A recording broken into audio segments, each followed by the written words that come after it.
Good evening. The government is getting tough on Hoon drivers. Repeat offenders face having their cars crushed or sold. The crackdown coming in the wake of the Mill Park tragedy. Jacqueline Freegard is at the Norstar steel recycling plant in Dandenong. Jacqueline. Pete, clearly the message isn't getting through to Hoon drivers, but perhaps this will.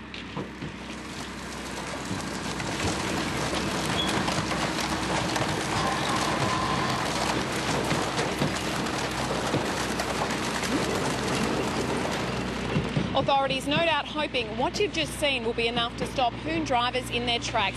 But it was only after the state opposition announced its policy to crush Hoon cars that the government reversed its long-held position. And we still don't know when the plan will come into force.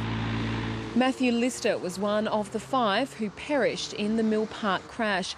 And as he was farewelled today, the state government moved to act. Hoon drivers will now have their cars crushed or sold if they continue to flout the law, and tougher penalties will be imposed across the board. We as a community just won't tolerate reckless and dangerous driving that leads to such appalling loss of life. 2 hours after Ted Baillieu announced, if elected, his government would crush Hoon cars, the Brumby government was forced to rush through a new policy. Many young people, in particular those in the 18 to 24-year-old group, regard Hoon driving as some sort of badge of honour. We're going to send a message that that's not acceptable. For a first offence, cars will now be confiscated for 1 week instead of the current 48 hours. A second time a Hoon is caught, they will lose their car for 3 months or, in the worst cases, indefinitely.